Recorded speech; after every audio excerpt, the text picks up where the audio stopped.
on game. Talking about the beauty and the struggle and the pain.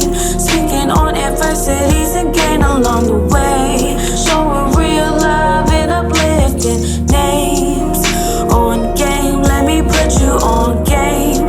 Talking about the beauty and the struggle and the pain. Speaking on adversities and gain along the way. Showing real love and uplifting names. On game, let me put you on game.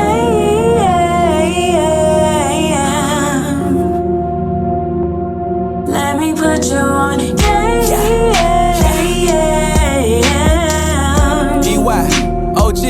Let me put you on game. Let me introduce you to the dopest. Your best friends know it, keep the camera lens focused. Atlanta being noticed, we the coldest in a minute. Time is how you spend it, just make sure you pay attention. From my city to your city, coming strong might put you on something you ain't seen before.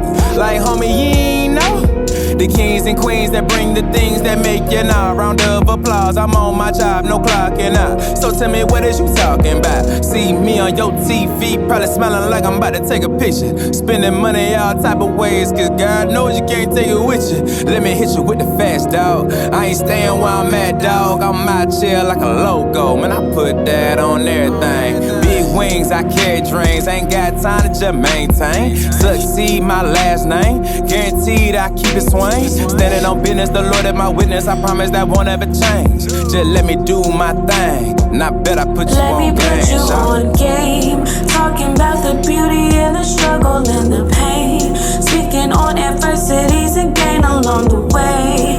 Showing real love and uplifting names. On game, let me put you on game. Talking about the beauty and the struggle and the pain. Speaking on adversities and gain along the way. Showing real love and uplifting names. On game, let me put you on game. Let me put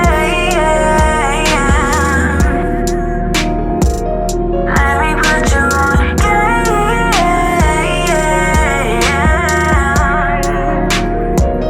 Let me put you on game.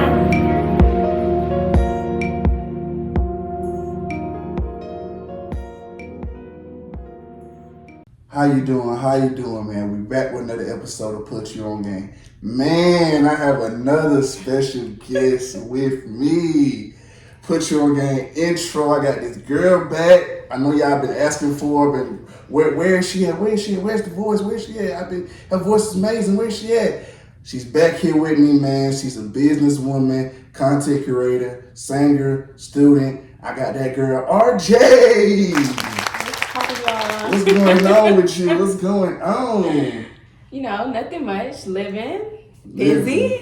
Yeah. Busy girl. But other than that. But she making it happen though. Yeah, period. So, living. That's the most important thing. Yeah. You making it happen, man. I like that, man. So, what are some of your goals you hope to accomplish this year in 2024? 2024, I would honestly say balancing it all, doing it all, and figuring it all out. I think I don't give myself enough credit for the small things that I've been doing in life lately. And so now that's what I try to focus on. Like, I'm showing up, I'm waking up, I'm in school, so I'm choosing to do the work, I'm choosing to show up for class, I'm showing up for myself every day. And I think those are like some of the biggest things that I've been accomplishing, especially just going to school. Like, I was very afraid to go back to school and Why are you afraid? Why are you so afraid? So my bachelor's degree is in biology. And anybody knows a biology degree is hard. And that was like such a humbling experience for me, just like failing so much. That's something that I wasn't used to. Interesting. And so it was a very humbling experience, and I just thought I wasn't capable. And for a long time, it was just like, ugh, school is gonna eat me up. But I've been doing a great job. I've been showing up in my books and present in my classes, speaking more, and I'm just really proud of myself. See, I'm proud of you too. So, how did you get there from? Like, okay, you said you've been failing biology, failing. Like, what made you finally say, okay, fuck it, I'm just gonna do it? I think it was like the people around me, just seeing people put themselves out there to grow and be uncomfortable. My friends really inspired me to just want to do more for myself and just do it. Like, you never know. And also, it was one of those things. Also, I have a therapist. I have a paid bestie, and like it was just one of those things. It allowed me to step out and just do it. Right. And she was just like, you don't have to keep doing it if you don't like it. But and that's just the whole approach to life. Period. Now, all you have to do is try. If you don't like it, like, why does it matter who saw you fail or not? Like, why does it matter if you went out and did it and people gonna be like, well, girl, why'd you do this? Why'd you do that? If you tried it, so now you know it's not for you. Now move on. Ooh. So that's what I did going into just applying for school. It was like, you can drop out. You can say no. You can pivot, and it's okay. Right. Whew, I like that. So I mean, whoa. Yeah. Yeah, I see we already with the shit already. Yeah. We already started. That was a word right there. Yeah. You know what I'm saying? Like, you can always pivot, and then the fact that about not trying to prove, like, being okay with failing. You know what I'm saying? I know this famous quote from player said, "I failed over and over and over again. That's why I succeeded." So the fact that you're okay with failing, but you have to be okay with failing. It's not really failing; it's really lessons, because you learn your lesson. So for you to say that, man, I think that's dope, though. That's, and it's not, but also it's not even about the failing part. It's about letting everybody else see that you failed and being okay with that. Yeah. And I think some of us don't want to do certain things because everybody else is watching, and so it's like, I don't want to do it because everybody else is watching. Exactly. I was just talking to somebody about this. But I don't want to do it because everybody else is watching. What if they see me mess up or fail? But it's like, you put yourself in position to be okay with everybody else seeing you fail, because we can fail by ourselves. Absolutely. I can deal with me failing by myself at the crib and I'm being the only one seeing it. Absolutely. I can laugh at me. You know what I'm saying? But it's when everybody else get involved, it'd be like, you be so hard on yourself, and sometimes that's where you need to figure it out the most in front of everybody else. Okay. I like that. That's a good word, man. But I definitely want to start out talking about this intro, man, because this has been a long time coming for this intro. A long time coming. So from my side, I'm gonna speak on my side, and I guess you can just tell me from your point of view. From my side, for me, it was like, okay, initially I had wanted it done by my birthday. Remember, I wanted it on my birthday because I wanted to be like, okay, because I know I dropped my winter merch items on my birthday. So I'm like, shit, I want to drop this on my birthday, but it didn't end up happening that way and stuff like that. It didn't happen that way. Then dealing with the producer, dealing with him was a little difficult too. Dealing with him was a little difficult, but I think we finally got into it. And you was like, because I was telling him, like, he was asking me like, what beat? Listen, I know a lot about music as far as like what's good music and who are good artists, and I can understand creativity in music, but when it comes to like making a song, I know completely nothing about it. None of the process. So when you was telling me stuff, I was like, I don't know what this shit is. Right. Like, you gotta teach me like I'm a kid. Yeah. I don't know none of this. I don't know none of this. None of this. So you telling me stuff, and you telling me, I'm like, bro, I don't know. I'm like, look here, bro, this is what I want you to do. Just send her a beat. Swain, he gonna rock to whatever beat that you pick. Swain's one of those type of artists, so send her a beat that she can rock to. You know what I'm saying? That she can make. For me, I care more about the lyrics than the actual beat, because I want you to feel what you're saying. That's me. I want you to be able to feel it. Like, damn, I felt that. You know what I'm saying? Like, I feel the lyrics. Like, that shit hard. You know what I'm saying? So for me, then again, trying to get with you, you had your stuff going on. You was like, man, you can go ahead and just get somebody else. You're like, get somebody else. You know what I'm saying? I got so much going on. I'm like, no. Because when I first met you, when I first hit you up a couple years ago, I was like, when I heard your songs, I was like, I need you on my intro. Remember that? I said, I need you on my intro. You was like, okay. But I was so for real, because when I heard your voice, I was like, I haven't heard a voice like this in so long. Your voice is amazing. I was like, man, I gotta get this girl to do it. So I was like, once I sit there, I was stuck on it. I wasn't getting nobody, no matter how many other singers I had on here who I thought was dope. No, I need this girl. I need you. I need you. I need you. Mm-hmm. So I was like, so when you were saying, I was like, no, RJ, here's what we're going to do. You're going to do this intro. Are we going to wait? He did. He did. You're going to do this intro. You're going to do it. We're going to wait however we need to do. We're going to do it. This is your time to shine. Because you have a gift. You have a beautiful gift that the world needs to hear. And sometimes, I understand, people just need that push sometimes. They need that, like, that belief, like somebody really believing in you. Because that goes a long way. You know what I'm saying? Somebody really believing in you, standing behind you, like, girl, you got it. And I'm not going to let you fold. You're not going to give this away. This is your time to shine. And boy, did you.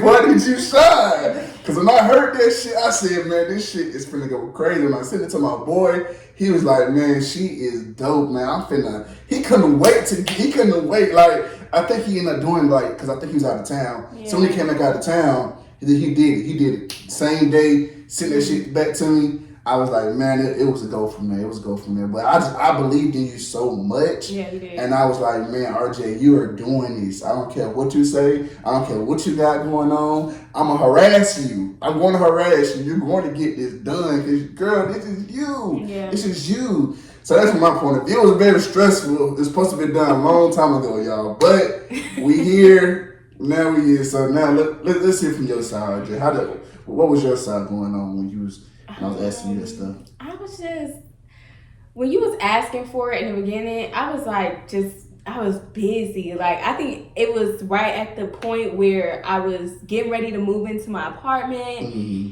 And at that time, I was just so low. Like, this was in, I think, second half of 2023. Mm-hmm. I was low. Mm-hmm. I stopped posting. I just started putting myself out there.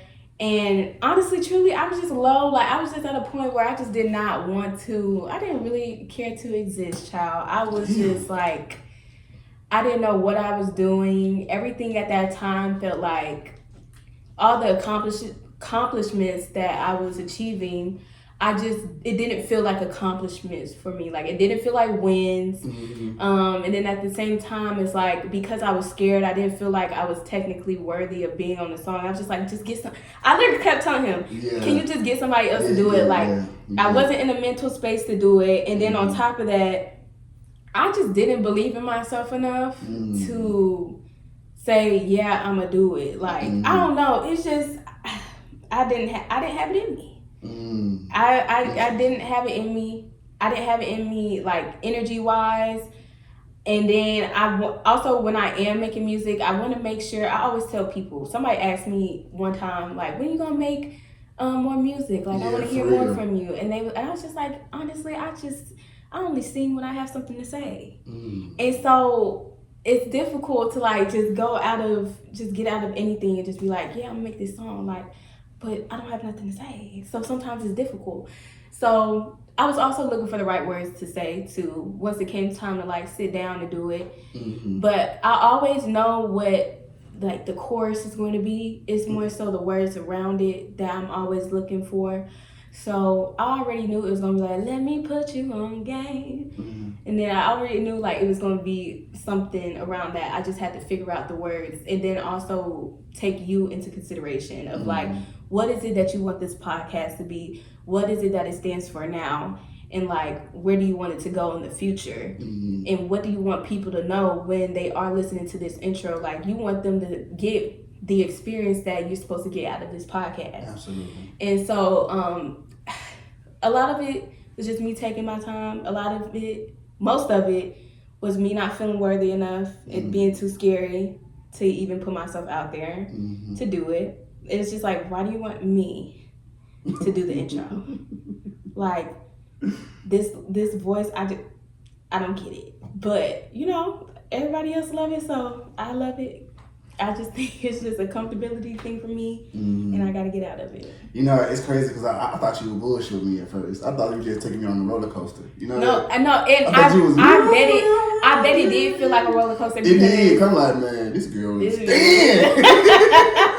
I need this done. I definitely get it, and that's why I was like, every time I got to trying to do it, it's just like, bruh, I'm just not in it. Like when you just not feeling like yourself, it was just so difficult. I was showing up in my therapy sessions like, bruh, I promise you, I was down. I was bad. I was down bad. Yeah. And so like when you have somebody constantly hitting you up about a song, it's like, hey, I don't even know if I care to live today. And you asking me about this.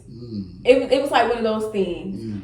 But I do appreciate you because one thing about you speak so much life into me, and just the music aspect in a space where I don't get a lot of life spoken into me. So it's like everything else, people be like, oh my gosh, you go crazy with the content. Oh my gosh, RDG, I love you. Oh my gosh, this and that and the third. But it's like the one thing that I do feel like brings me a lot of happiness and brings me a lot of peace. I don't think a lot of people appreciate that, like the music aspect. Right. And so the one thing that I do feel like if I just went all in today and just did music and just allow my heart to live that, it's like one of those things that people just don't see me as a girl, you the one. But I'm the one in everything else. But when it came to the music aspect, it's just like, I don't feel like that one. I feel like... So, yeah. I feel like, okay, when it comes to the music aspect, I feel like maybe because you probably wasn't consistent enough. Yeah, for Sometimes you got to make people a believer. But for me, when I hear something, like, I feel like I got a good ear. I know some people probably say that. I got a good ear for some good music. And when I hear something that's like rare, it's like when I heard your voice, I was like, yeah, this girl needs to do this. You need to do this. She needs to be heard. You need to be on everywhere. Like I post that song everywhere. It's on shorts. Or plenty of people probably done heard it now. It's just because you need to be heard. Your voice is amazing, and you gotta believe in yourself, man. Because I believe in you. I was asked like, what you want me to do? Like, RJ, what you want me to do? How can I help you? What can I contribute? Because I believe in you so much, man, and I don't want you to waste your gift and waste your potential. Because to me, in my head, but I can't make you see it. Yeah. You know what I'm saying? I can't make you see it. But in my head, I'm like, this girl can be like one of the biggest artists ever. In my head, I see it, but I'm like, why don't she just believe? Believe right there. I believe. Trust me, I would not be on you if I didn't believe. I believe, man. I believe. I really, truly believe. I tell my friends, I'm like, this girl can blow. My friends said you can blow. My mama said, everybody said, man, this girl has an amazing voice. I'm like, I be trying to tell her that, but it just seems like it just go in. Yeah. You be like, okay, thank you. And it goes blank. I'm like, you know what? But I don't care though, because I'm going to keep doing it until you hear me. Yeah. Because I want you to succeed. I want you to do that. But it's crazy that I never knew. And I always tell people, there's always, three sides to a story, of course, but you never know somebody else's perspective, what they got going on. So that's why I didn't necessarily, you always, when I was reaching out to you, you always kept it a little surface level. You was like, I'm moving and stuff, and you kept it a little brief, but you never really got into detail what was going on. And I was like, okay, what I'm saying? I'm just take you at your word. I'm gonna work with you. But it's a reason that happens. Like, it's because I never knew you was going through all that. Yeah. I never knew that. No one ever knows that though, because I just don't be sharing. I don't reach out for help or nothing, so that just be my problem, child. Yeah. I never knew that, and I'm like, dang. So for you to say that now, it's like I'm like, damn, I never knew that. You know what I'm saying? Because now I feel bad a little bit that I was harassing you now. So I'm like, because I understand how you would feel. Like I'm being goddamn, I don't even want to be here. This motherfucker hit my phone up like, nigga, you want to get on my damn phone? You know what I'm saying? No, but I don't want to hear that. I'm not in mind for that right now. So I get that. But the harassing was like in a really positive, like yeah, it was. When you always go back to it, although you're really passionate about this. Yeah. And sometimes somebody wish they could have that much passion and consistency to their baby as much as you do. And so I still applaud you for that regardless. Like, you were just trying to get your work done. And you was trying to get things moving for your business. So I definitely understand it. Showcase you as well. Yeah, you know what I'm saying? But you also still, like, gave so much encouraging words regardless, and like still let it be known like you're really talented. Use it.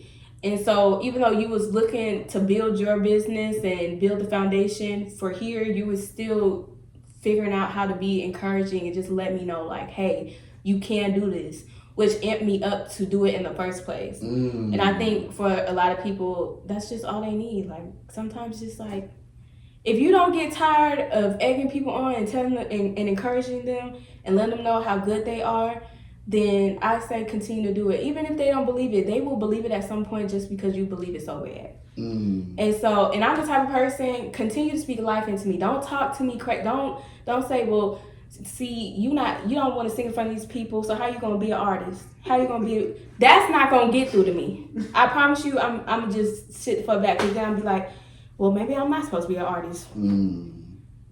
Because I don't know it about myself yet. I don't know that it's in me when it comes to being an artist. I'm be honest with you. But when it comes to being a content creator, I know it's in me. When it comes to being a professional, I know it's in me. When it comes to being RDG, I know it's in me. I created it. Yeah. But doing the artist thing and singing, like, I know that it's in me that I can write a song and I could speak with purpose and sing with purpose. I know that that's in me. Yes. But to show up as a performer, I don't know what that is yet. Yeah, we gotta get to that. So yeah, we gotta work on that. But I'm glad you said that. Speak live, because even though I'm like you said, I was trying to build my business, I also understand the human side too. So I try to, I'm saying, I do mix my emotions sometimes with my business. I don't try to make it straight like hardcore because I know people like that. I don't really like those type of people. So I also understand humans too, and our emotions and our feelings. So like you said, I didn't know specifically what was going on, but I was like, man, you know what? When I do hit you, I just want you to understand that it's coming from a good place. Yeah. It's not coming from a bad place where I'm trying to get on your nerves. I want you to feel like, okay, this guy's really believing me. And when you sing those lyrics, man, you feel every word that you say. I just want you to you feel it, like you just feel it. That's how hard it is. Like you just like, damn, I felt that. Yeah. I felt that record. Like that can be, like that just. I feel like I got the best intro ever. Shout out to Power intros and the sports intros, but I feel like ain't nothing. I mean nothing touching that shit. That shit is fire. I don't care. Can't nobody tell me. And then from the people said it's fire. I had somebody say it sound like a love song though. I had somebody say that, one person said it, but she liked it though. She just said it sound like a love song. Yeah. I said, yeah, I can see how you could say that. It's a little slow. But it's just because it's slow. Yeah. It's slow. But I said, but you feel that motherfucker. She said, yeah, I do feel it though. That's all that matters to me. Yeah. Just feel the record. Yeah, just feel the record. That's all that matters to me. So, dang, well, I guess you already talked about music. I was just finna get out. That's my next question was, what's going on with your music? So you basically saying you can only write music when you feel something. Yeah, but I've been seeing a lot of videos about how they've gotten to the point that they are now, and how they like write every morning or every day. And so I've been talking to other people just who are artists and who does music. Like, for example, this other dude I spoke to the other day, he was saying how he doesn't write every day, but he just kind of write when he got something to say. So I'm like, it can be different for all of us. But I was just able to write another song the other day, and I really liked it. I posted it on TikTok. A lot of people really liked it.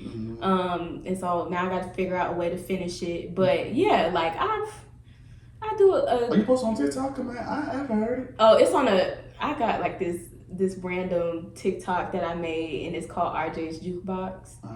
And basically I just decided that I'm gonna be posting music stuff there, like me singing. Just in the music, I need to be. I want to hear it. Like if it's a cover, just putting it on there just to have it. But I don't know. I haven't made music in a minute. I've been busy with school and just working 2 jobs and surviving. So I haven't made music yet, and so I usually play instrumentals all the time just to see if something will come up, and it's not coming to me, and so I just leave it alone. I don't force it but I do sing often. Like I do see myself doing covers. I really want to be a part of a band again, like being able to be with live music and just singing covers. I think I just want to get into that, and I miss that. And I don't know, like the whole recording, I just don't like listening to my voice that way. I really love hearing myself sing when I'm like in my house or in my crib just chilling and I'm doing a cover to NDIRE. I love hearing myself sing that, and I want to hear it with a live band. I don't want to hear it on a recording. So that's where I'm at right now. So, because your style is like a Erykah Badu-ish a little bit. Yeah, NDIRE is my like music inspiration. Your style is definitely different. But, I don't know, see, that's the confusing part. Because you say you sing all the time, so you're always working on your skill.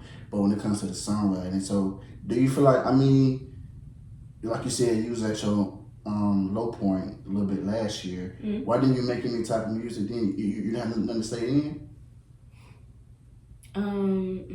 You didn't? Because that's usually when people are at that low point, that's usually when people have a lot to say.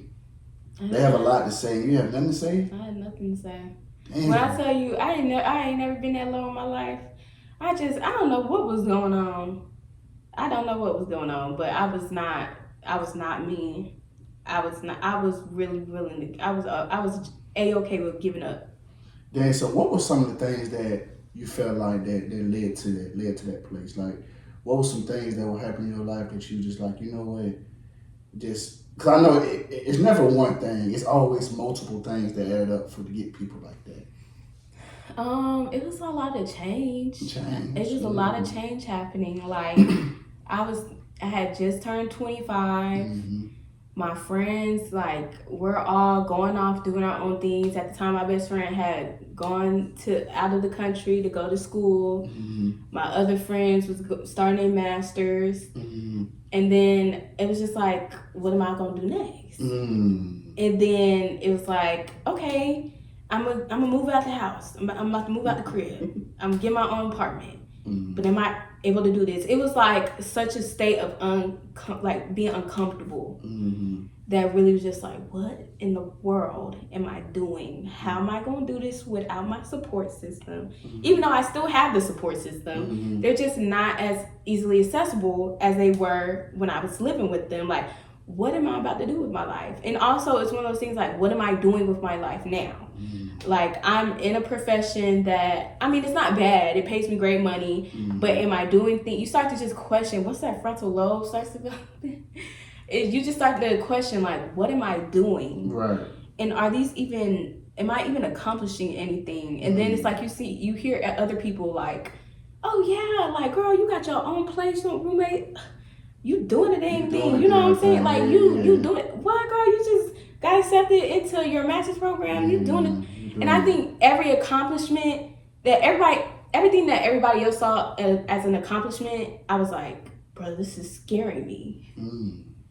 Like, I don't know if I can do it. And and I'm always the type of person, what happens when I can't? You know what I'm saying? Like, what happens? I'm in a contracting role right now. What if this is not my job anymore? Like, what if they take the job away from me midway through my lease, and I just took this lease? Like, I was scared. Everything that I was doing was scary. Going back to school, when I got accepted into my master's program, I got accepted into it's like a probationary period, you know what I'm saying, to see how well you do with certain courses.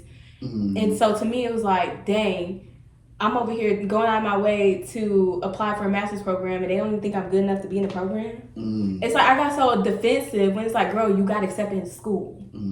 Why are we not looking at that? But it's just like, dang, are they telling me I'm not good enough? Well, now I don't feel good enough anymore. I didn't feel good enough for the first one.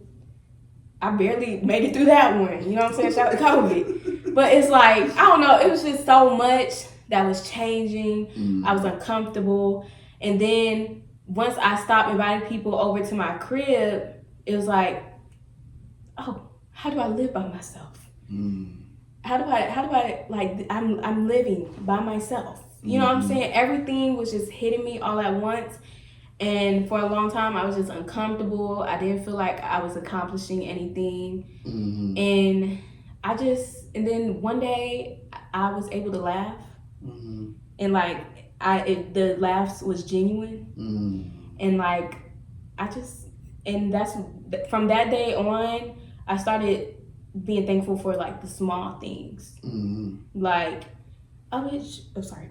But it was like, oh, like, girl, not you smile today. You know what I'm saying? And not you meant it. And not you don't feel like, oh, like, you know, off yourself today. Like, you know what I'm saying? Like, not you want to live. Right. That's lit. Yeah. Like, I went back to church. Like, it was just a nice feeling. And the nice feeling started to become consistent. And although it wasn't perfect, it was like, I felt like living was a little bit more worth it.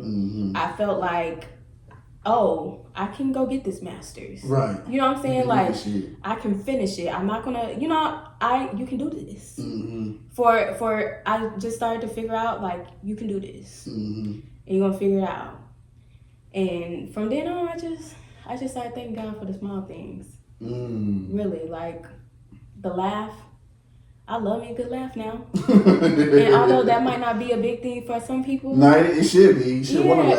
It's like I'm just so grateful because the last 6-8 months I was not able to laugh. If anything, I was crying more. So it's like, it's just one of those things like, God, thank you. So yeah, I don't even remember what the initial question was. No, you answered the question. You answered the question.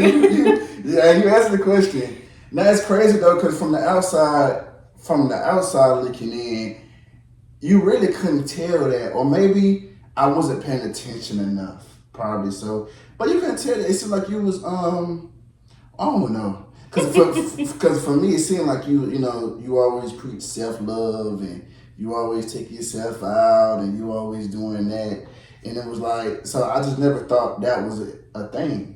I never knew that you was down like that, because from what I see, like you said, on social media, you know what I'm saying, I'm not around you all the time, so see you say, you take yourself on dates, what you do, Valentine's Day, get yourself some flowers and stuff. So I was like, I never knew, like, that was the thing you was going through. Yeah, I mean, that's my problem though. Like, I literally will go through things on my own and make it look easy to everybody else. And so for everybody else, they probably be like, girl, how you literally just moved into your apartment last year? What do you mean you was sad and you was down?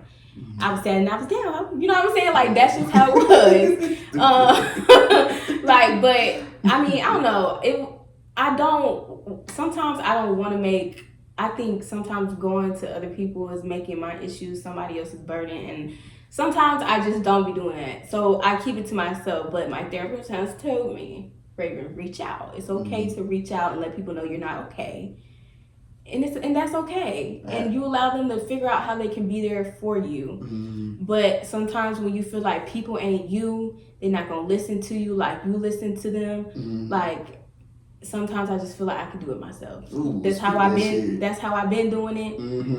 I figured out. I've gotten through it before. At least I ain't crying in my mama crib. I'm crying in my own crib, so nobody got to bother me. You know what I'm saying? So, yeah, but don't be like me. Reach out to people. I remember one day having the worst day of my life, crying, and I'm over here I'm literally texting up a message to one of my best friends, who was also my line sister, like, I need you. And I just wiped it out. I just deleted the message. I'm crying. Like, sis, I'm not okay. And I need support. I don't know how to do this. And then I just deleted the message. I'm like, you're going to be okay. But yeah, reach out to people, y'all. Don't be like me. Hey, this is what I was. Don't be like me, though. Yeah, don't be like me. Be better. But it's crazy how you say that, though. Because for me, I was kind of the same way.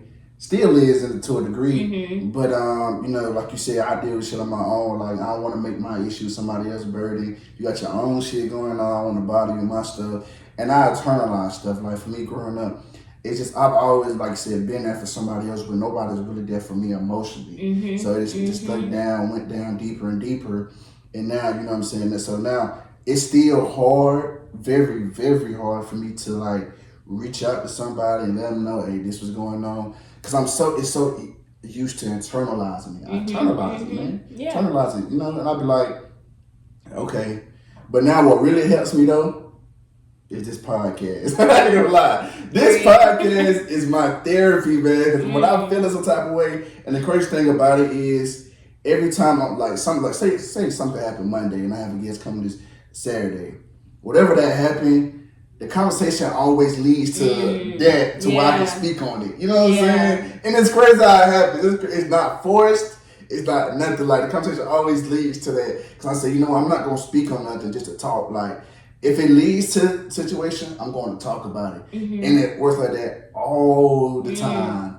Every single time it works like that. So this has become my therapy for me to speak on, talk about how I really be feeling. Yeah. So for you to say that, it's like, damn, I can relate to that so much because I internalize a lot of shit.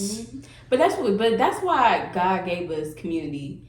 Truly, that's why it's like every time I'm down and then I speak to somebody, it's like it reminds me of why God puts people in our lives. Absolutely. Like, it's never for no reason. Absolutely. It's when one or two are gathered. You know what I'm saying? It's very helpful.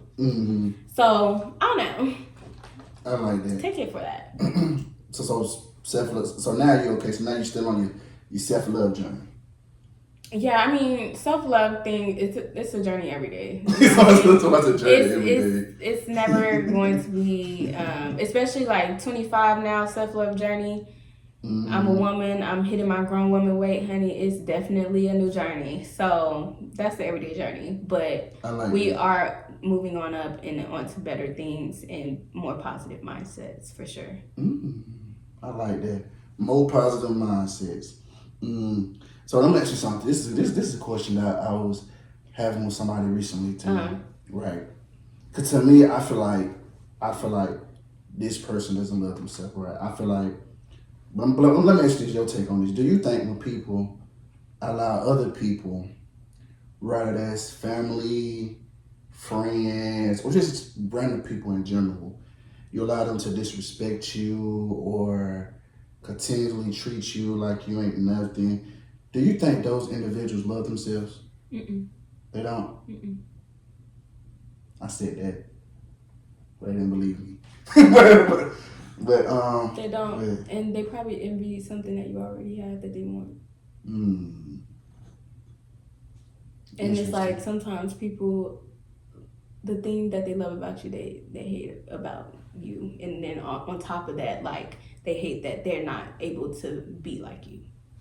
So, just depends. That's interesting. Because I told this person, I said, look here, man. I said, for me, like, I love who I am now. You know what I'm saying? I'm that guy. So for me, I don't allow anybody. I don't care who you are, what title you have.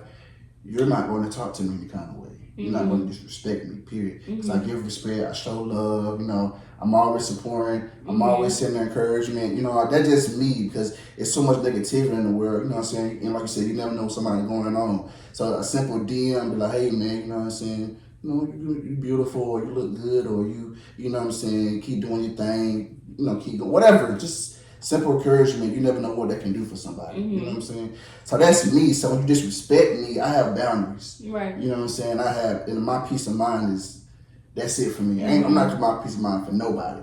Right, but this specific individual, when I told this individual that you don't, what you just said, you don't love yourself, they look at me as like I'm just like wrong, like I'm just far off. Right. Because I feel like for me, for you allow people to think they can do that, because first of all, it starts with you. Like, RJ, if you come in, if I allow you to come in here and call me a pussy ass nigga or something, at that point, and I just sit there, at this point, it's like, well, maybe I am a pussy ass nigga. You know what I'm saying? But if I say, no, you got to get out. You know? Yeah. We're not having that. Then it's like, okay, you may come in with different energy, or you may come back in and we might do it again. But if you continuously allow somebody to do that, if you don't treat yourself with respect, how somebody else gonna treat you with respect? That's what it comes down to me. So I told this individual, like, you don't love yourself. You allow people to continue to do this to you. Like, why are you allowing and why you keep doing that? That's just my opinion. I'm not gonna do that, and that person gets mad at you for you're not doing it. oh, you switched up, or you changed, or you this, but I didn't switch up. I'm just not doing it. I grew. I grew. Yeah. You know what I'm saying? It's just that I think it also all depends on the context. But if anything, if somebody is just not capable of respecting you and I guess your needs and your boundaries, then maybe they don't have boundaries of their own. They don't love themselves in certain aspects, and it's hard for them to show love to you, especially in the ways that you are great in, and they kind of lack. So I don't know. It just depends. I really do think it depends, but yeah. For me, I know I deal with a lot of survivor's remorse. Survivor's remorse for me, I think that's a big thing that I'm struggling still in the midst of, like people that you just kind of you grew up with and you go in a different way. And what you said earlier, you touched on it earlier about being okay. Like for me, it was more so like I couldn't stand when people say, I still a little bit when people say I switched up. Like I don't like when people say that because I didn't switch up. I grew. You know what I'm saying? I evolved. Yeah. I'm still me, but I evolved. People always look, oh, you switched up, D. Oh, you changed, D. You ain't the same guy. You ain't the same. I'm like, what you mean about the same guy? I'm older. You know what I'm saying? I'm not 20 no more. I'm not 15 no more.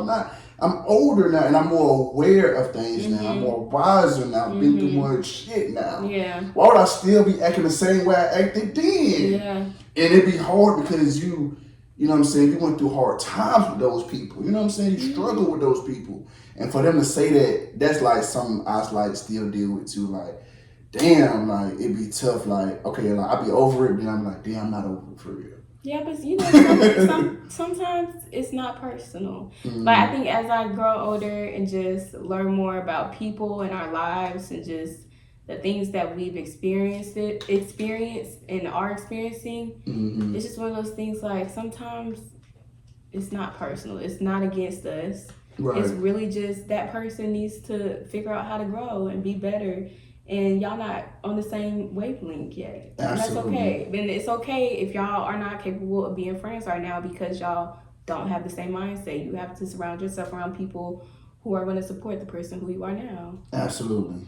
And that's what I've been doing, you know what I'm saying, still doing, but I like I said, I just know survivor's remorse thing I'm still dealing with currently. Yeah. But, it gets better though. You know, I still smile. It gets better. I'm good because I'm good. My peace of mind is good. I'm not talking about that. But I'm not gonna lie and say like it don't bother me because it bothers me when people say that I really switched up. Like, what you mean I switched up? I didn't switch up nothing. I didn't. I'm still the same nigga. I just did my personality is still the same. Just mentally, I think about life differently. And that's what it is. I'm not on the same bullshit that you on. And if you okay with that, then you okay with that. That's what I said. I don't have no problem with you. Right. Because you can't force somebody to change or do anything. Period. It's just life. But so what's going on with your vlogs, man? Your vlogs. I see you dropped one recently, but you had one on the street where you weren't really dropping no vlogs like that. What's been going on? I wasn't dropping nothing. I just really. You gotta get back to it, but you gotta get back to it. Really, I've been just busy. Okay. Just this year, like I've just been working my main job, my part-time job, and then going to school. And so for me, I had to figure out the balance. So I dropped a vlog the other week, and people were so happy. Yes, come back, RDG. Yes, come back. It. I will say my vlogs do great on IG, and I really love like the audience and my friends. They really be holding the girls down when it comes to RDG vlogs. But I'm also trying to figure out how to make that really show up on my TikToks because although I talk my mess on TikTok and those are the main videos that go viral, I also want to be known for like my vlogs because I feel like my vlogs are good stuff. You know what I'm saying? Yeah. And I know TikTok is really turning into this whole niche thing, and I don't want to be a niche. I just want to show that I have a good ass personality, and you're gonna love it here, and that's all I want to do. And I feel like everything doesn't have to be a strategy, and I think that's really something that turned me off. It's like it's okay if you just pull back and just mind your business. I've been okay with that. You know what I'm saying? People who won't understand it, I don't really care because at the end of the day, I had business to really handle. I've been handling business. Right. Like really trying to figure out, okay, what do I want my career path to look like now? Like, how do I make content creating and music? How do I make that fit into my career path moving forward? How am I gonna get this money? How am I gonna set up life for my kids later? Like, I really just been thinking how to set myself up in the best way possible to encourage like longevity in my life and for my kids. And like, I don't know, I've been thinking about how I can help other people who want to do content creating and editing and all of that, seeing if I'm gonna make it into like a cute little business or something. I don't know. But I've just been trying to figure that aspect out. But I don't know. I see myself coming back in the summertime. I'll definitely be doing RDG vlogs. Just right now, I wasn't doing nothing. I was literally going to school, going to work, and being at home. Right. I haven't been spending no money. And I do realize the RDG vlogs, they happen when I'm outside. But also, outside like that. Yeah, but I'm also not trying to be outside. I'm trying to be out of the country, so. I'm trying to be out of the country. Or out of the state. So, okay. I don't know. I'm just trying to see what RDG vlogs is going to look like and how it's going to evolve as I grow older, as I become into my womanhood. Like, I can't always be the outside queen, but I also can show the girls you can have a good time, be 25, 28, 27, whatever, and just vibe. And what is it going to look like as I get older? So, most likely, definitely RDG vlogs is definitely going to be like a summer thing when I'm outside and I'm having a good time and I'm making it work. But right now, I ain't got time. I'm sorry that I don't have time to just be kikiing on my phone with content creating. But I love it. I love content creating. It's just I don't have the time to just be sitting around doing it. But now that I have found some balance, I am trying to figure out how to add it into it. It was all about balance in the beginning, though. So that's why you've been missing. I'm like, this girl. I'm like, where's RJ? Where is she? I don't see her. Like, I see her vlogs. What's going on? I will say. You know, I'm a fan. I look at everything. Yeah. Everything you do, I look at it. I like it. I be like, man, where is it? I'm like, look at my phone. Yeah, no, I will say I haven't been posting on my Instagram or just doing the vlogs. I would say in the beginning of the year, I had gained a lot of. I feel like I had gained a lot of weight, and to the point where I didn't want to be behind a camera. That was like another thing too. It was just like I feel like I had gained a lot of weight, and I feel like everybody was gonna see it, and I just didn't like the way that I looked. I wasn't feeling it, and I'm still trying to figure out how to make this grown woman weight work for me. It's working, girl. It's cool. I've just been trying to figure out a way. But now I don't know. I be feeling myself a little bit more. I dye my hair growing back. So I've been behind the camera a little bit more. I've been trying to push myself to be behind the camera a lot more and just behind the mic and all that. So it's okay. We getting there, but those are the main reasons. Okay then. So what's something about you that most people don't know?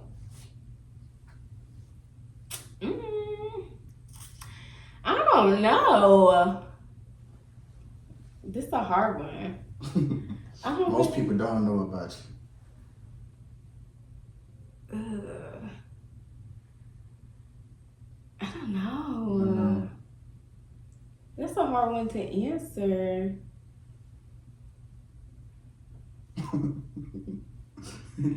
She low-key crazy. Hell yeah. Actually, probably that. Okay, let's say a more positive thing.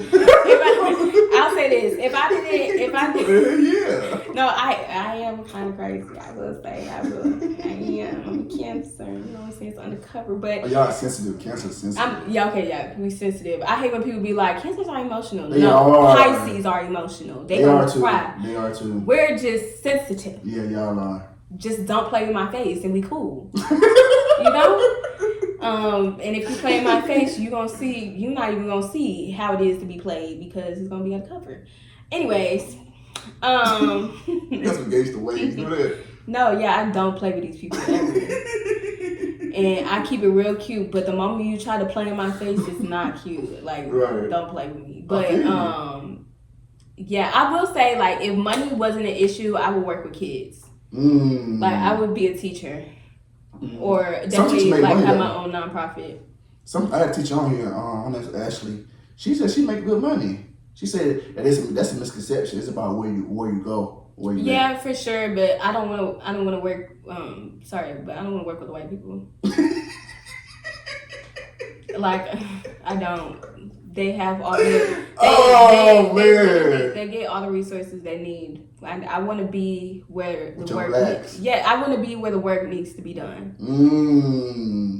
You know what I'm saying? Like, RJ for the people, man. Yeah, no, for real. I feel like that's where we're needed the most. And I don't want to go somewhere just for money. I'm already working for money. It's not fun. Right. So, yeah, I would definitely work with kids and just pour into them as much as possible. I like that, man. So, what's your daily motivation? What keeps you going? I would really say, like, my mom. Okay, shout out Mom Dukes. Yeah, for real. And it's really just the fact that, like, my mom is in her 60s, and just to see how much she's went through and overcome. Like, I was on the phone with her the other day, and she was going through an area that she used to live in when she was, like, in her 30s or something. And just to be somewhere that you lived in 30 years ago, and my mom was just like, like, God is like, this is a blessing. Like, my life is a blessing. Mind you, life hits her probably every day. But it's like, for you to reminisce on something that you experienced 30 years ago and just thank God for everything that happened in between in that time, that's fine. And I think that's that mindset that I've had towards, like, older people or just, like, my parents in general.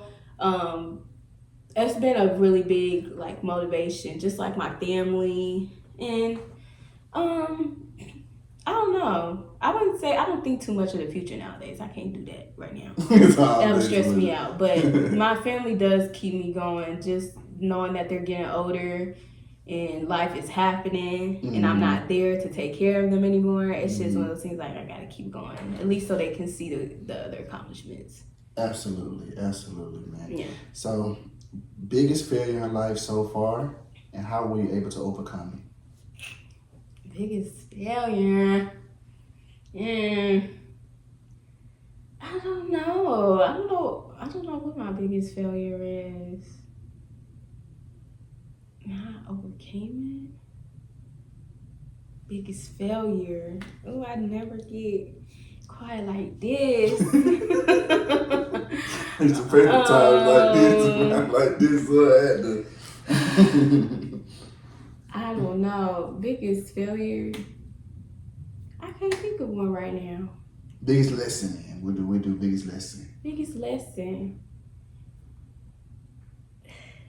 I hate to say it, but it would probably be like,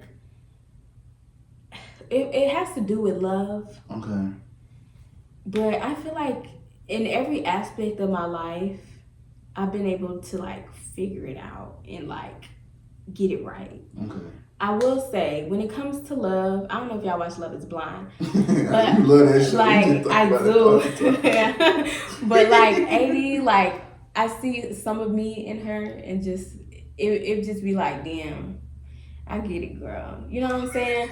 But I think the biggest lesson is just figuring out, if you do decide to get involved with anybody else, just always remind yourself that you are the prize. You are the priority. Okay. And you are the priority to yourself. You know what I'm saying? Like, not, oh, they need to make me the priority. No, you need to be a priority. Because one thing about dating a man, no offense to y'all, but y'all gonna do what y'all want to do. Absolutely, yeah. You know what time it is. You gonna do what you want to do. I'm stopping. No, and y'all gonna like, if a female, a woman will waver. You know what I'm saying? Yeah. A woman, if you did something to them that is just like, I would never put up with this from a man that I didn't like. They'll waver for a man. A man ain't wavering for a woman. You know what I'm saying? Like, in some instances, okay. Yeah, you know what I'm saying? Like, if she's a man will waver for a woman if she's the right person for him. I feel like. A man ain't taking no shit if he don't want to. That's true. A woman, they will waver. Absolutely. You know what I'm saying? They will. Some women will fight through some certain things that they really like to do that they good. Okay. At the end of the day, it's just one of those things. Like, always remind yourself you are the priority, you are the prize, and never try to merge your life with somebody else. You have your life and they have theirs. And I think one of my biggest lessons is just like, don't try to be part of somebody else's life and go out of your way to do this and that and the third for a man. Don't try to do it like you're performing for them. You know what I'm saying? Like, don't perform to be the top spot. It don't matter. It don't matter if you took care. And I'm telling you because I did it. It don't matter if you done cooked and cleaned for a person. It don't matter if you done took care of them while they was on their deathbed. It literally doesn't matter what you do. A man is gonna do what they want to do regardless. They're gonna feel how they feel regardless. You doing all this is not gonna make them love you more or less. It's not. It's not. I probably it's not, okay. It's I feel not, like how about this? It's not gonna make a man stay. You know what I'm saying? There we go. Like, all that. That's different. There we go. All that, it's not gonna make a man stay. Absolutely. Don't. So when once it gets to a point where he's like, okay, yeah, I'm out. Or like it's a possibility that he's thinking about other spaces to be in that doesn't include you, but it includes other women. It's one of those things like, don't be mad at yourself because you done bought this man some shoes, done bought him an Xbox 360. Don't be mad because you done did all these things because you didn't have to do that for him to stay. You know what I'm saying? Mm-hmm. He's gonna go regardless. Okay. So not saying that you can't do all those things, but just do it because you want to do it and not because you trying to perform to make sure that he stays. That man gonna go regardless. Okay. So you feel like, okay, you see, like we basically you do all you can clean. What about, let's say, emotionally? How you helping him emotionally? Helping him emotionally? Yeah. A guy in general. Let's talking. Cause you just brought out a bunch of whole physical things. Mm-hmm. I do this. What about emotionally? Mentally? I'm the type of person, like, I like to listen to my partner. I want to go deep. I want to know more about you that you feel like you can't talk to anybody else about. You know what I'm saying? Mm-hmm. Like, I think I offer a lot emotionally. I just don't think a lot of men are capable of experiencing that yet until they're allowed to one love themselves, mm-hmm. and two, just like crack into their mental and emotional side. I think a lot of men just haven't really reached that aspect. Yeah. And some men, child, they just not emotional creatures and they don't want to sit there and talk about feelings all day. So yeah, but I just yeah, some do. Some they do. It just some don't. It just depends. It just depends on a lot of factors. Yeah. But I feel like every man wants to express himself. Every man has feelings. Let me just say that every man has feelings. And in the day, it's more so about, like you said, I mean, it's past what he been through. Some of that shit, man, it be hard. I be trying to tell you, some of that stuff, as from a man perspective, when you've been fucked over and when people play with your feelings and when you actually, let's say, RJ, I sit here and tell you how I feel, right? Then you turn around, situation happens, and you use that against me. That plays a factor too.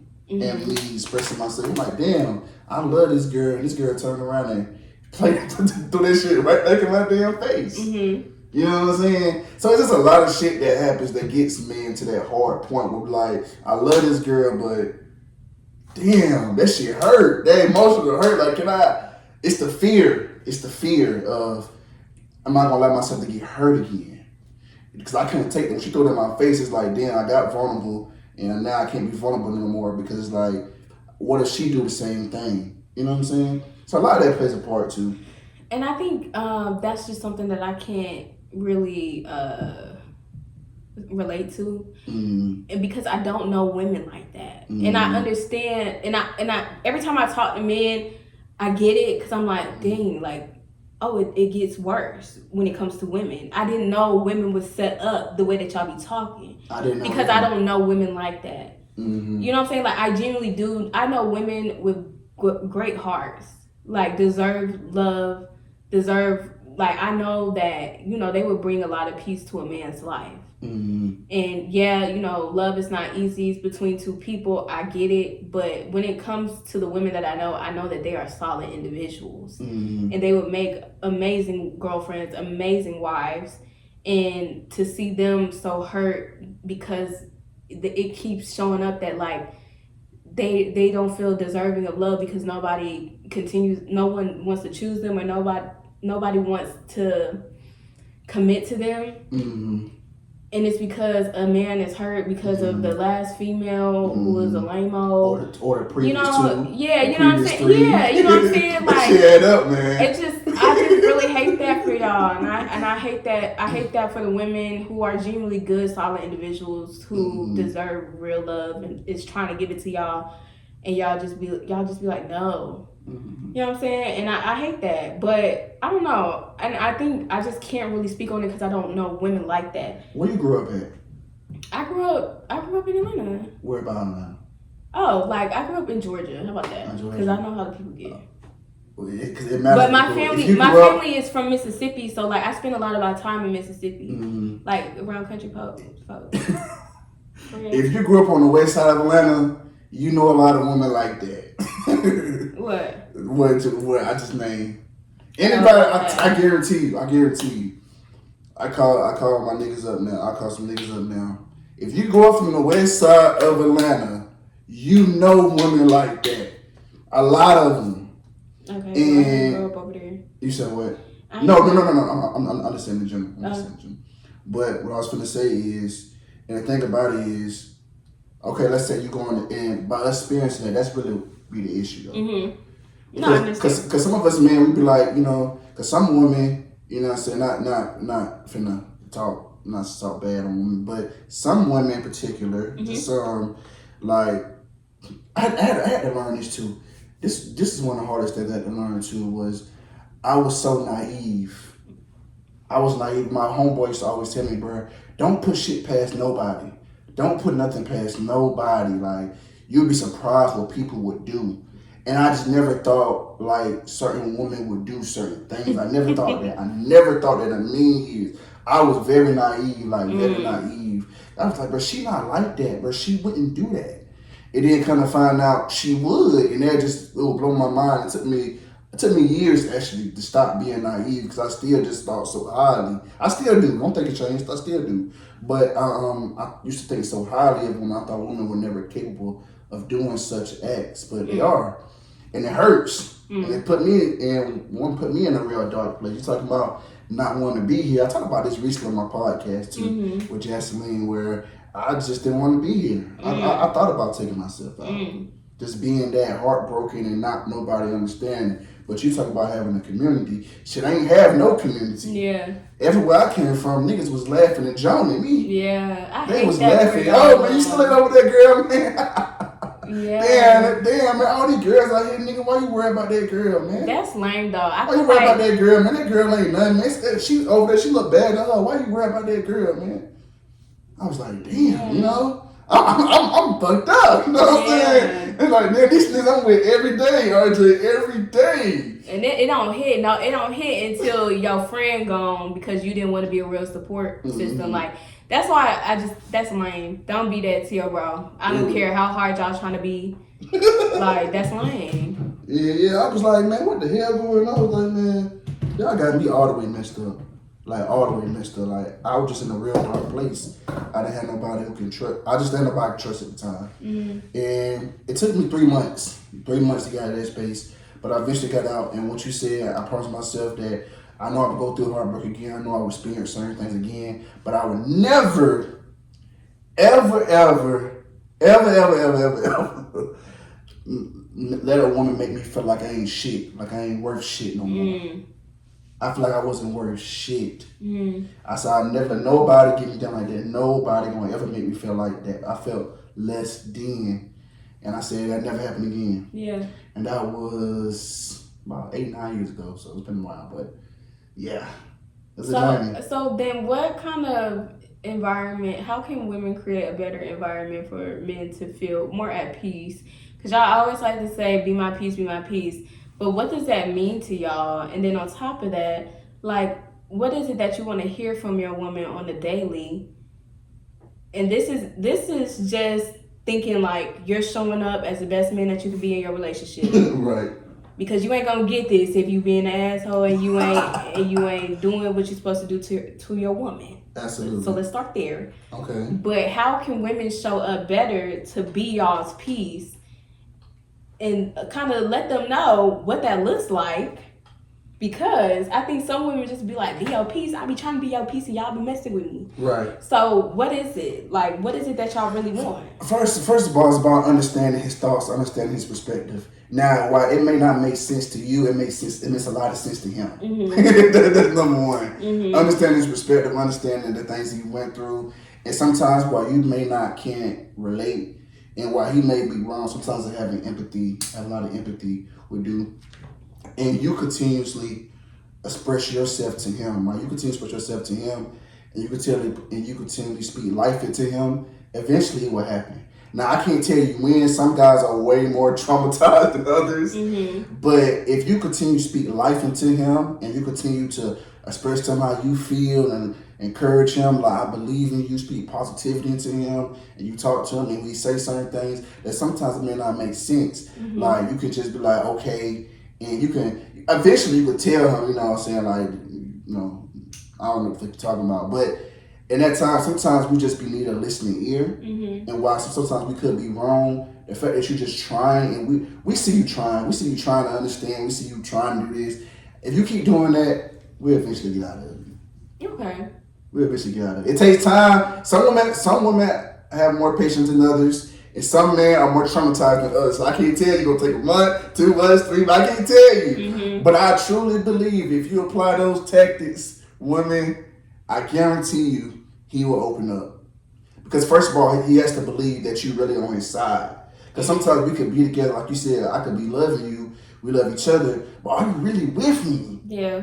Are you really with me? Like, can I really tell you, like, how the fuck I'm really feeling? Mm-hmm. Can I trust you if I tell you how I feel? You're not going to tell somebody else, or you're not going to break it up in an argument. Yeah. When you get really mad at me, you're not going to make fun of me. Yeah. How do I truly, truly know that? So it'd be the point of us trusting the process, knowing, okay, this girl is really with me. Mm-hmm. She really want to see me succeed. She's speaking life into me. I'm saying shit that I know don't make any type of sense, but she just still like, yeah, like, I'm with you, baby. But no damn way I can make no sense at all. Yeah. But she's still rocking with me. She's really on my team. Mm-hmm. She on my team, so I gotta get right. Okay. So that'd be my advice on that, for sure. But so y'all heard it here first. heard it first. So recently, I seen your TikTok. I commented. I think I commented why I hit you about this. You were vulnerable. On your TikTok. You know, you say you was looking crazy, which I think you didn't look crazy at all. But you was, you recorded a little bit of conversation with you and your therapist, right? I just want to know what went into that conversation and why did you feel like that was the right time to showcase that? What were we talking about in that therapy session? I think you were saying something about you not feeling worthy. Something like that.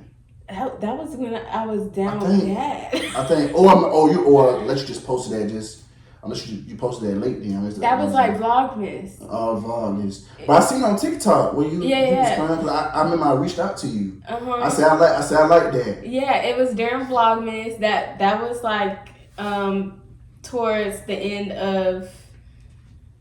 It wasn't towards the end of me just being in that low point, but that was when. At that point, I was ready to fight back, but I didn't understand where to start or at all. And so it was a part of Vlogmas, and for that day, I just didn't vlog, but I was like, oh, like my therapy session would be a good thing to put out there. And I think we was talking about the expectations that we put on ourselves. So when I was younger, like how I'll start out, I was younger. Okay. And when I was younger, I was just like, I'm going to be a PA. I'm going to be a PA. And I told everybody I'm going to be a PA. I did all the research. Okay. I was down for the cause. And I said I was going to have kids at this point. I was going to be doing this at that point. We all do when we're younger, without knowing what life has to bring in that time. So as I got older, 21, I was working in the hospital, trying to get some patient care hours to become a PA. And then I was working during COVID, so of course that wasn't the best way to learn about healthcare. And then I pivoted. And all of a sudden life wasn't what I thought it was going to be, that I had planned when I was younger, or just period.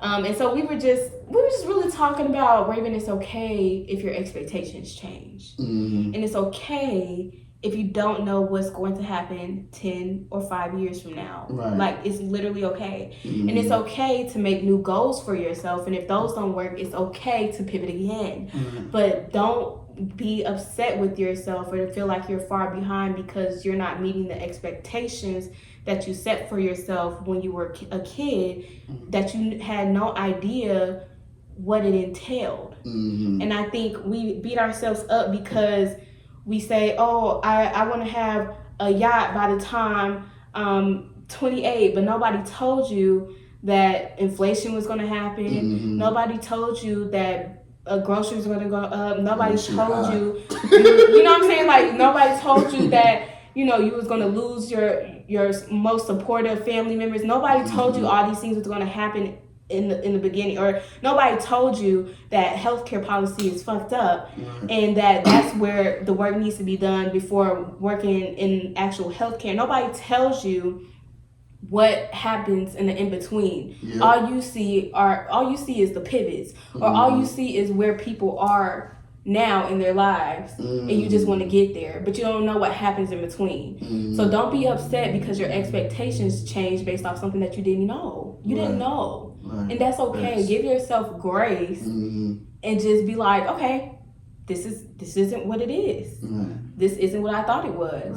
And because it's not what you think it is, it's okay to be like, I don't want to do it anymore. And it's okay to figure out something new for yourself. And I think that's something that needed to be shared, only because I feel like us in our 20s, we're fighting for our lives. You know what I'm saying? Like, we fighting. And our parents is like, well, we did. Who you telling, boy? Rent was $800, babe. Exactly. You know what I'm saying? And I understand it was different. I get it. Different times. And I understand that also you had kids, so you had to fight for your life. Exactly. Baby, I don't have kids. Me neither. I shouldn't have to fight for my life, and I don't have kids. And so. And I think that's just a frustrating part. That's why I love my paid bestie. Shout out to her, because she just gives me a whole new perspective on life in general. Because if I sat here and talked to my mama, love her to death, but if I sat here and talked to my mama about the things that I was stressed out about, she gonna continuously tell me how she did it with 2 jobs and 2 kids. And I'm like, girl, well, I'm not in survival mode. I shouldn't feel like I'm in survival mode right now. Sound like, woo. You know what I'm saying? And that's one thing I had to learn too.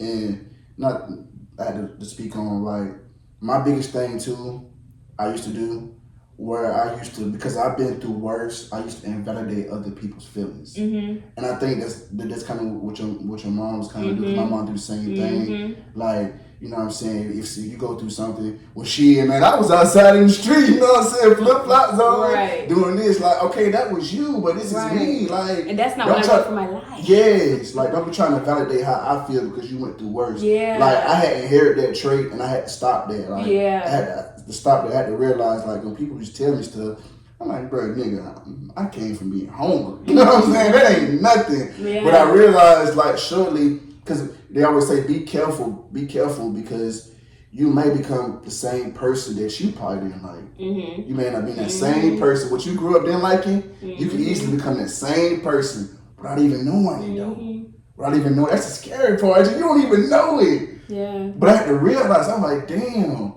that's really fucked up. Like, I'm validating somebody else's feelings because my experience was worse, but your experience might not be that. I don't even want you to experience my experience. You know what I'm saying? So I had to learn that too. Like, I had to start invalidating other people's feelings because I went through worse. And I'm an empath as well. So it's one of those things, like, I don't want you to leave a conversation with me and feel like you don't want to keep going. Like, I want you to leave a conversation with me and feel like I can do this. I can keep trying. I can at least go for tomorrow. You know what I'm saying? I want you to keep wanting to try after talking to me. I don't want you to feel like you just want to cry your eyes out because I just made you feel like you're not doing enough. I don't want you to feel less than. I want you to feel good about yourself when you leave talking to me. I like that. So what kind of legacy you want to leave behind? That's a good question. I saw somebody ask that question to somebody. About me. It wasn't you, but no, you asked good questions. I think I would definitely say that's a good question. I think I'm still thinking about that.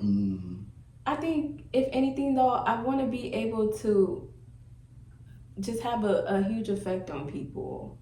And just I want whenever you leave me, literally what I just said, like every time, I'm not saying like I think about death often, but like I'll say at my grandma's funeral, that's something that hit me big. But I want, when we was at her funeral, you knew she was loved and she loved a lot of people. Even the last time I went to go visit my grandma's grave, and we went for a funeral, and everybody was just talking about how everybody's dying off now, and it's just difficult to see. And we went back to my grandma's crib, and they, like, all the cousins, my mom, her cousins, they just sitting there like, Aunt Claudia, that's my grandma's name. Aunt Claudia, like, she used to let everybody stay here. Everybody used to come here. She cooked for everybody, this and that, third. I just want everybody to remember, like, after I leave, like, you were truly loved through and through, and that I always had your back and always was going to support you, whether it was up close and personal or from a distance. Like, I could always put a smile on your face. I could always, give you something, whether it's content or something. I just want you to always remember, like, I was a great person. And that whenever you left me, like, as long as you feel supported and loved and just, like, validated and understood, and, like, you feel like I gave you grace and patience, like, that's all that matters to me. I like that. I really do. It may grow, or my legacy might grow over time, but I just think it's more so like the effect that I have on people long term. Like, that's just very important to me. That's why I keep my circle very small. Right, you should. Because I take in a lot of energy, so I'm not able to really let a lot of people in. But the people that have been in my life and have been able to experience me, I really hope that they've been able to get that experience from me. Absolutely. And I hope if they still don't feel it a little bit, I mean, which they do though. Like, they made that very clear. But just know, like, I love them, support them, anything they need, I really got them. So yeah, just absolutely. I like that.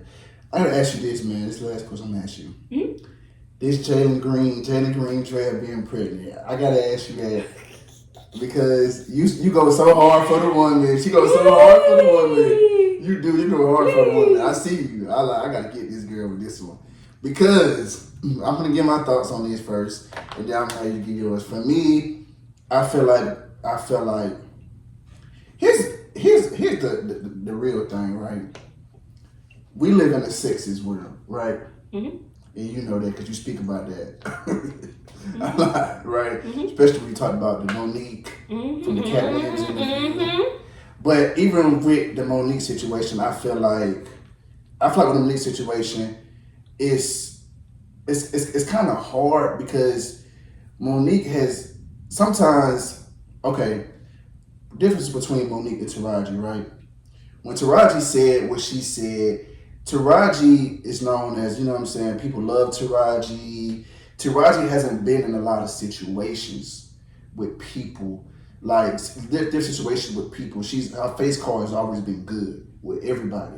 So when she says something, it's kind of like, all right, believable. But with Monique could have been telling the truth on everything she said, right? Everything she said. But a lot of times when you go through situations, with this person, that person, this person, that person, it's like, damn, you know what I'm saying? Like you just hard, like you said, hard deal with like this girl. Like, how do I know you're not disgruntled? That's where you went wrong. How do I know you're not this? Because I'm saying though, that's why people was able to appeal more to Taraji than Monique. Understandable. That's what I'm saying. Because Taraji, you haven't heard about her being in a situation with this person. She's always been, been good. People talk about her in a great limelight. So when she come out and say this, it's like, damn, this shit, I felt that. But when Monique is like, shit, and Steve, this person, that person. You like, damn. I'm not saying that. I'm saying like from the average person, like just watching it. Like you like, damn, this girl done been through all this. So what the hell would I believe her? You just going around talking shit kind of sense. Like you ain't really like you sound bitter type stuff. So I know you finna get me. I know. I see it in your face. You finna get me. So go ahead. I'll let you go to respond to that. Go ahead. I just, I think I appreciate the differences that you brought up between them, but I personally, there's so many differences between Taraji, and I don't know too much about Taraji's upbringing, but imagine being a young girl. This is Monique. You know what I'm saying? Imagine being a young girl, and you don't come from much. You know what I'm saying? And she didn't have a father to show her like, hey, you're worthy, you're this and that and the third. And then it didn't seem like her mom was any better. Like, you know what I'm saying? She wasn't stupid. She wasn't slow, and she was in slow classes. And the only reason why she was, and you have to think back in the day, it was only so many subjects, and it was only so much to learn back in the day, to the point where if you wasn't able to sit down in the doggone class and be quiet, and you was making good grades, like if you wasn't doing that, you're automatically in another class, just because you're not willing to sit here, listen, pay attention to the board, and make a good grade. Okay. So at that point, you're pushed off to somebody else, to a bunch of other people, just because you possibly got ADHD. But her thing was, girl, they talking about history. They ain't talking about my history. So what was I in there listening, in the class listening for? And that happens to a lot of our kids today. It does. Absolutely. I agree. And so now, because 100%. So now you slow because you don't want to listen to this European history. You know what I'm saying? Like, everybody was already against her. They wasn't willing to work with her or inform her on what certain things was. So she just took it. Every time, instead of people informing her, instead of trying to inform herself, she just took it. Right. So then she starts to become famous, and then she gets on the Monique show, and she literally they said, everybody who's here for the Monique show, you park in this parking lot. Right. She walked into the studio one day, the man talking about something, why are you walking from over there? Right. She like, well, they told us. Once again, doing everything that the white man, whoever, told you to do. Right. Because you don't know that there's more out there for you. You just taking what's told to you and you going with it. Absolutely. And that happens to a lot of black women. Shoot, that's basically what's right. We're gonna get to the difference. But basically, that's what we're seeing already. She walk into the studio, this man like, get in the car, I'm about to show you something. Monique had her own parking spot. How you are the star of the show. What makes you think you parking with everybody else? Absolutely. And from that point on, she knew there was more for her, and there was space and rooms that she didn't even know about. She didn't know because she didn't put herself in position to ask more.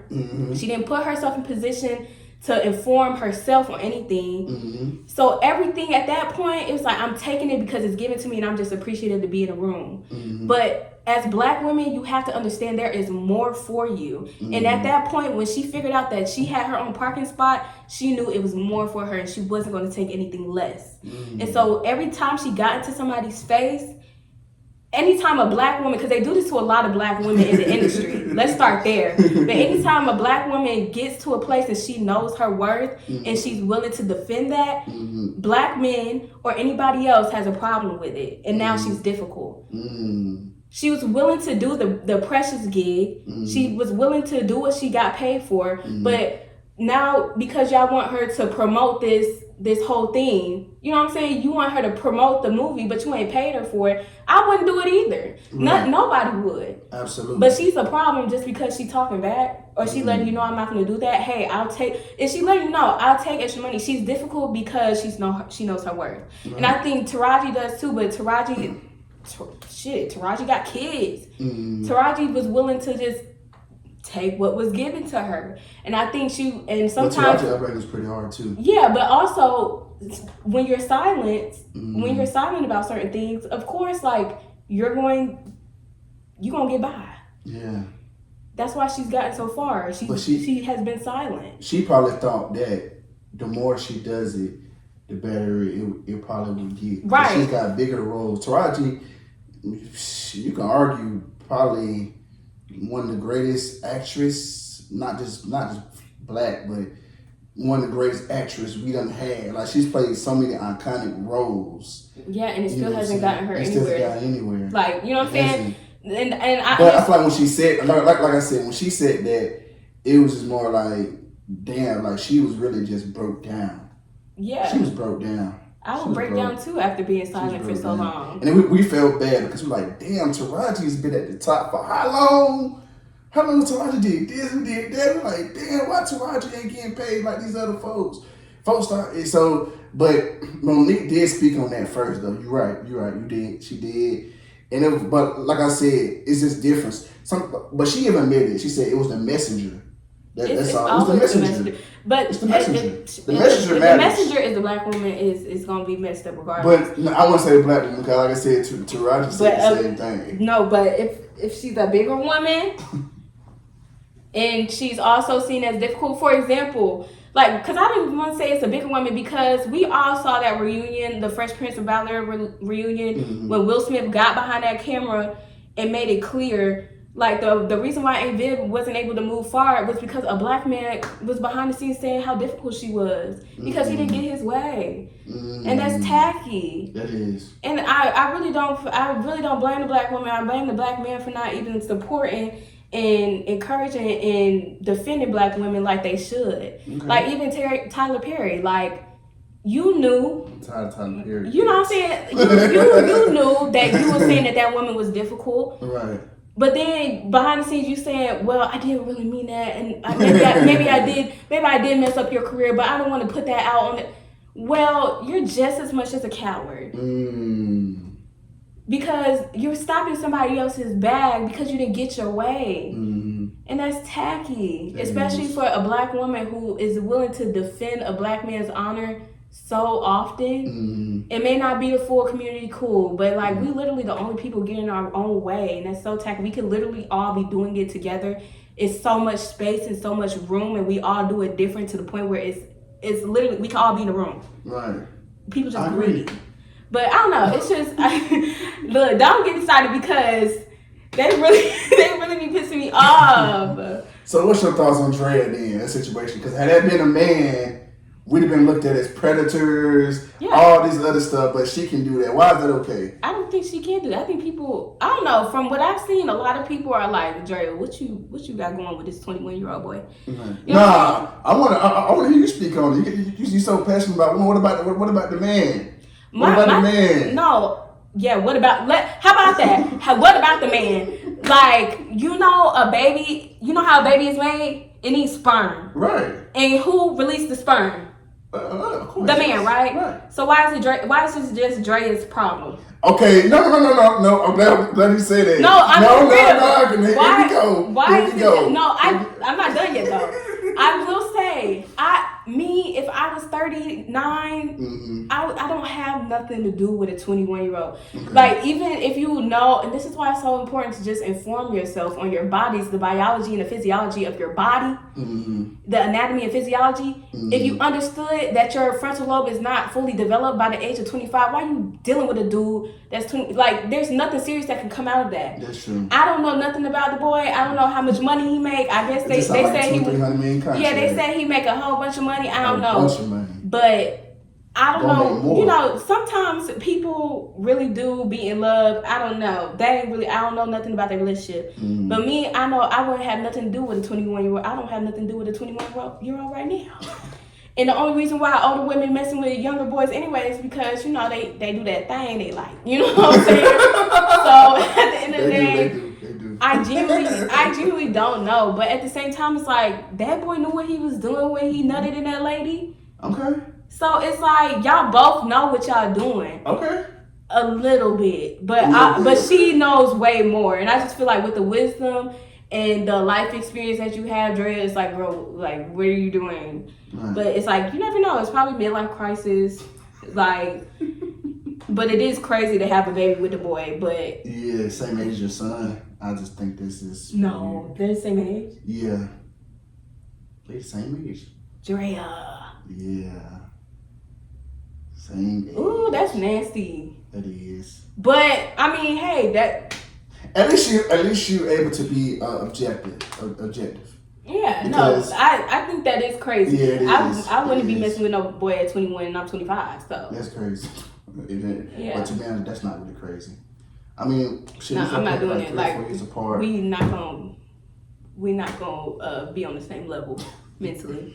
Man, it has definitely been a pleasure having you on this podcast, man. I think we surpassed our last episode.